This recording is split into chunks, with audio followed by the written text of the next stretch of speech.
नमस्कार दोस्तों, मैं हूं पंडित द्रोणाचार्य शास्त्री। आप देख रहे मेरा अपना YouTube चैनल धर्म संदेश। आज मैं आपके सामने दवाई बनाने के विधि लेकर के आया हूं कृमिजन्य मृगी रोग के लिए। आपने सुने होंगे कि मस्तिष्क में कीड़े चले जाते हैं और उसको निकालने के लिए विविध प्रयास की जाती है, लेकिन एलोपैथिक दवाई उसमें नाकाम हो जाता है। कोई मेडिसिन दे नहीं पाते उस हिसाब के, क्यों बना ही नहीं है तो बेचारे डॉक्टर देंगे क्या।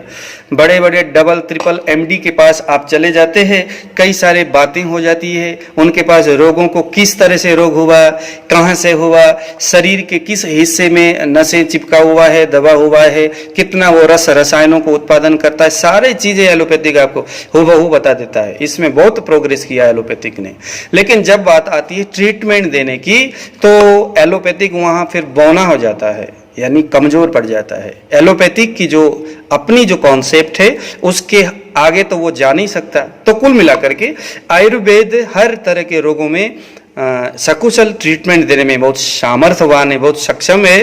तो आइए जरा आज हम बात करेंगे कृमि जनित मृगी रोग में किस तरह के मेडिसिन बना करके दिया जाता है। मैं आपको एक बार और सावधानी बरतूं, आपको मैं बता दूं कि जिनका शरीर गर्म प्रकृति का है और बहुत ज़्यादा गर्मी होती है, शरीर में अम्ल पित्त बहुत अधिक बढ़ा हुआ है, और सबसे बड़ी बात यह है कि शरीर में पित्त बढ़ने का सिम्टम्स अगर आपको शरीर दिखाता है तो यह दवाई आपके लिए उतना काम नहीं करता। यह मेडिसिन कृमिजन्य रोग में, मिर्गी में और गैस्ट्रिक एपिलेप्सी में यह दवाई अच्छा काम करता है। लेकिन यह दवाई अकेले लेने से भी कोई फायदा नहीं होता। इसके साथ साथ इसकी जो तासीर है आपके शरीर में मेंटेन करने वाले दूसरे मेडिसिन भी हम आपको रिकमेंड करते हैं। तो इसीलिए ये बताने का कारण यही है कि मैं जो कुछ बताऊं उसको जड़ी बूटी लेकर के खुद आप लग मत जाना कि भाई ऐसे लाओ, कुटो, पिसो, खाओ रोगी, फिर बाद में कहेंगे हाँ जी ये हुआ वो हुआ। एक पेशेंट मुझे कहने लगे, जनाब आपने जो कौन की जो मेडिसिन जो बताया था, पैरों में जो गांठें होते हैं, जो गोखरू बोलते हैं जिसको हमारे हिंदुस्तान में, तो उसके मेडिसिन आपने बताया, मैंने लगाया लेकिन बहुत अधिक जलन हो रही है, क्या करें। मैंने कहा भैया आपने किससे पूछ करके, क्योंकि वीडियो देख करके अगर आप खुद ही अपना चिकित्सक बनने लग पड़े तो फिर तो काम खराब हो जाएगी। इसीलिए कोई किसी के भी वीडियो देख करके प्लीज आप कृपया अपना दवाई खुद बनाने का आप ये मत करिए। आप किसी से पूछिए, चाहे आप, मैं तो अपने सारे वीडियो में तकरीबन अपना मोबाइल नंबर दे देता हूं, आप मेरे से भी पूछ सकते हैं, पूछने में तो कोई हर्ज नहीं है। मेरे पास समय नहीं मिला, फोन नहीं उठाया, व्हाट्सएप में मैसेज कर दो, समय निकला आपको मैं बता देता हूँ, ठीक है। मेडिसिन हमारे पास पड़ा होता है, बना करके भेज देता हूँ अगर आपके सिम्टम्स को मेरा दवाई काम करता होगा पूछ करके। तो आइए जरा, इसमें हम लोगों ने दोस्तों नेपाली कुटकी डाला हुआ। जो कुटकी जो है वो क्षय रोग का, ज्वर का और सबसे बड़ी कृमि जो कीड़े जो है उसको मारने वाला, उसको नष्ट करने वाला कुटकी बहुत अच्छा काम करता है, बहुत बढ़िया दवाई है। और चूंकि ये मिर्गी है और यह पित्त के विपरीत वायु और कफ के लिए बहुत अच्छा दवाई है। पित्त के प्रारंभिक अवस्था, कफ और वायु के तो तीसरी अवस्था, कफ के दूसरी अवस्था, पित्त के पहले अवस्था में यह दवाई दी जाती है। लेकिन अगर किसी कारणवश पित्त बहुत अधिक बढ़ा हुआ है तो यह मेडिसिन वहाँ प्रयोग नहीं करते। अच्छा, कफ के लिए भी यह दवाई बहुत अधिक उपयोगी नहीं होता, इसके लिए बहुत सारे दूसरे मेडिसिन भी इसमें मिक्स करके देना पड़ता है। लेकिन वायु जनित मिर्गी रोगियों के लिए दवाई बहुत अच्छा काम करता है, विशेष करके जो गैस्ट्रिक एपिलेप्सी। वैसे गैस्ट्रिक जो कॉन्स्टिपेशन आदि जो है वो कफ के ही वजह से होता है शरीर में। तो कुल मिलाकर के यह मेडिसिन कफ और वायु के लिए देने योग्य दवाई है और बहुत अच्छा काम करता है। तो इस दवाई को बनाने का तरीका यह है कि पहले आप कुटकी ले लो 100 ग्राम, और 100 ग्राम आपने लेना है दूध या बच। हाँ दोस्तों, बच भी 2-3 तरह के होते और विशेष करके हिंदुस्तान में पाए जाने वाले 2 तरह के बच है। एक है मीठा बच और दूसरा है दूधिया बच। एक बच होता है जो कि एक होता है घोड़ा बच और एक होता है दूधिया बच। तो घोड़ा बच जो है वो बाजार में मिलता है, थोड़ा सस्ता होता है, लेकिन वो शरीर में बाह्य प्रयोग के लिए प्रयोग की जाती है। शरीर के बाहर अगर कहीं लगाने के लिए प्रयोग किया जाए तो घोड़ा बच प्रयोग किया जाता है। अगर आभ्यंतर प्रयोग के लिए, खाने के लिए अगर हम प्रयोग करते हैं तो जो दूधिया बच है, जिसे हम दूधिया बच बोलते हैं, तो वो दूधिया बच यहाँ पर लगानी चाहिए। ठीक है। हालांकि दोनों तरह के बच में उनकी जो गुण धर्म है वो तकरीबन एक ही तरह का है। तो अगर दूधिया बच नहीं है तो मीठा बच भी आप प्रयोग कर सकते हैं, लेकिन मैंने आपको पहले बता दिया कि दूधिया बच जो है, जो अपना घोड़ा बच जो है, वो खाने के लिए इतना अच्छा प्रयोग नहीं माना जाता, प्रयोग करने के लिए अच्छा नहीं माना जाता। उसके बाद आपने हींग 50 ग्राम, काला नमक यानी सेंधा नमक 50 ग्राम और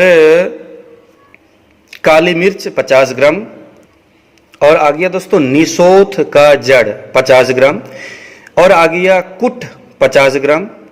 तो ये सारे दवाइयों को अच्छी तरह से अलग अलग कुट पीस के पाउडर बना करके, फिर उसके बाद जब पाउडर जब बन जाएगा पूरी तरह से, तो इस तरह के ये सारे पाउडर को मिक्स करके अब आपने यहाँ पर 4 बार गोमूत्र के भावना देना है। गोमूत्र जो है, अगर आपके पास छोटी गाय उसके बच्ची अगर है तब तो फिर तो कहना ही किया, बच्ची जो बच्ची है गाय की बछड़ी, वो सुबह सुबह उठने के बाद उसके यूरिन जो है इसके लिए बहुत उपयोगी है, बहुत अच्छा। लेकिन अब आजकल ना तो कोई गाय पालेगा ना तो फिर बच्ची बनेगी, इसीलिए अब हम तो भाई इन्हीं के दीवाने हैं बस, पतंजलि के।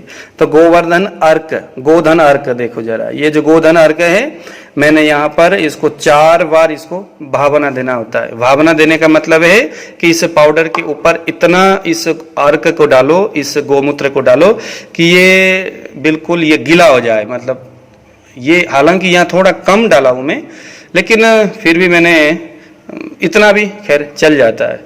इसमें और भावना देने के लिए और थोड़ा और ज़्यादा इसमें डालना होता है, लेकिन मैंने ज़्यादा नहीं डाला, थोड़ा बहुत डाला हूँ, कोई बात नहीं। ऐसा करके मैं 4-5 बार इसके मैं भावना दे दूंगा इसका, ठीक है।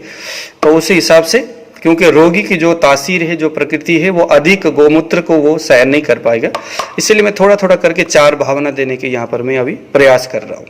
तो इस तरह से एक बार भावना दे करके धूप में सुखाना है, सुखा करके ला करके बढ़िया सूख जाएगा, फिर आप अच्छी तरह से आप ग्राइंड करिए मिक्सी में। उसके बाद मिक्सी में ग्राइंड करके यहाँ रखिए और दोबारा आप गोमूत्र को डालिए, ऐसे करके गीला करिए। ये देखिए भावना देना, गीला होने के बाद दोबारा इसको जाके धूप में सुखाइए, पूरा सूख जाएगा, फिर आकर के मिक्सी में ग्राइंड करिए।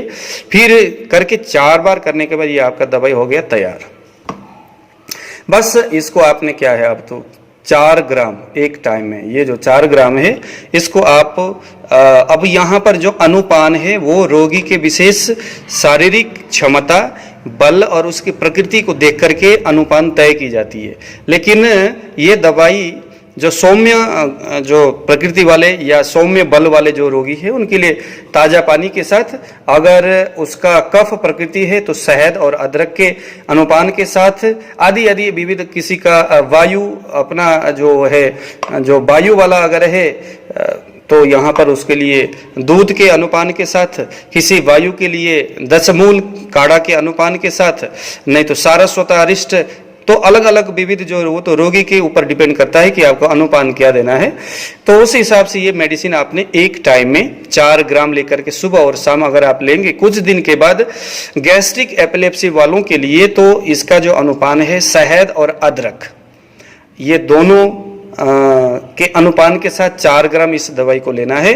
तो आप प्रत्यक्ष रूप से ये पाएंगे कि इसको लेने के बाद रात में अच्छा नींद आएगा, गैस आपका बहुत अच्छी तरह से पास होगा नीचे से, है ना, गुदा मार्ग से निकलेगा, पेट हल्का होगा, पेट बिल्कुल साफ होगा, भूख बहुत ज़्यादा बढ़ेगी और आदि इत्यादि बहुत अच्छे, और नींद आएगा और दौरा आपको नहीं आएगा। तो ये दवाई के तमाम गुण है। और जो शरीर के मस्तिष्क में जो कृमि है वो धीरे धीरे अपने स्थान को छोड़ करके वहाँ से मर जाएगा। और उसके बाद हम लोग एक तेल देते हैं, वो जो तेल है वो नाक में लगाने के बाद वो जो कीड़ा है उसमें लुब्रिकेट पैदा हो जाता है, यानी थोड़ा वो बेहोश भी हो जाता कर देता है वो तेल। और एक पाउडर हम लोग देते हैं, और यह जो पाउडर है देख रहे होंगे, ये जो पाउडर क्या करेगा, जब वो जो ऑयल ने जो आपके नसों नाक के ब्रेन के अंदर जाकर लुब्रिकेट पैदा किया, और अगर वो क्रीमी है तो क्रीमी को उसने क्या किया, बेहोश कर दिया। उसके बाद ये जो ऑयल है, थोड़ा सा है अभी यहाँ पर तो खत्म हो गया, दोबारा बनाने वाला है, तो ये ऑयल है, तो ये क्या करता है कि उसको बेहोश कर देता है। अब 4 दिन तक इस ऑयल को लगाने के बाद 5वें दिन हम रोगी को ये पाउडर दे देते, थोड़ा सा लिफाफे में डाल करके, थोड़ा सा, ये देखो आपको हम दिखा देंगे, ये तो रहा आपके लिए तेल। ये तेल हम आपको देंगे, ये 4-5 दिन तक लगाना है। फिर उसके बाद इस तरह के पाउडर हम आपको भेजेंगे। देखो ये पाउडर आपने क्या करना, 5वें दिन सुबह जो है ना खाली पेट बस नाक में लगाया, एक चुटकी नाक में लगा करके और नीचे की ओर सिर को झुकाइए। उसके बाद फिर आपके मुंह को बंद करना, जोर का छींक आएगा, ये छींक मारने वाली दवाई है।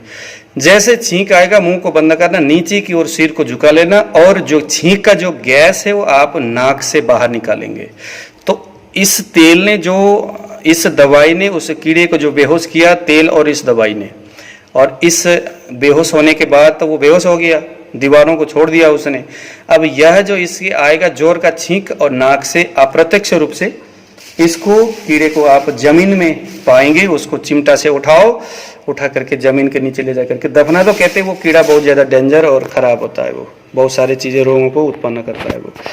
तो ये है दोस्तों आज का ये हमारा जो वीडियो है। मुझे लगा काफ़ी कुछ बना चुका था मैं, तो क्योंकि बनाते वक्त फिर दिमाग में आता नहीं, फिर एक ही ख्याल आता है बस बना करके इसको परे करूं, क्योंकि जल्दी जल्दी आजकल कोरोना की वजह से पता नहीं कहते 15 तारीख से लॉकडाउन शुरू हो जाने वाली है, तो मैं कहा चलो फटाफट कर लूँ। हालांकि 15 तारीख तो आ ही गया, अब तो ऊपर वाले की खैर मनाया जाए और बस लॉकडाउन अभी ना हो, अगर हो भी तो बस पोस्ट ऑफिस खुल जाए, क्योंकि रोगी को दवाई भेजना जरूरी होता है। जिनका पहले से दवाई जा रहा है वो बेचारे फिर परेशान हो जाते।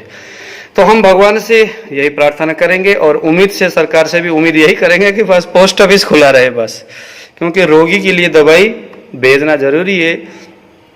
तो आज दोस्तों दीजिए विदा। मैं आपको चलते चलते भी बता दूं कि इस मेडिसिन को खुद आप अगर बनाएंगे तो वो खराब होगा। एक बार जरूर आप 8699175212 इस मेरा व्हाट्सएप नंबर में आप फ़ोन करिए, पहले तो मैसेज करिए कि सर आप मेडिसिन कैसे करें, ये मेरा प्रॉब्लम है, तो आपका जो रिपोर्ट है सारा कुछ बता दीजिएगा। वैसे भी मैं आपको कुछ चीज़ लिख करके देता हूँ, कोई फॉर्म भेजता हूँ, उसको आप भर दीजिएगा व्हाट्सएप में। उसके बाद फिर मैं आपसे अपने आप ही फ़ोन करके बात कर लूँगा। अगर आप परेशान हो मिर्गी से तो कोई बात नहीं, हम मिल करके आपको ठीक करेंगे और अगर भगवान की कृपा हुई तो जरूर आप ठीक भी होंगे। ठीक है जी, आइए मुझे आज दीजिए विदा। जय श्री राम।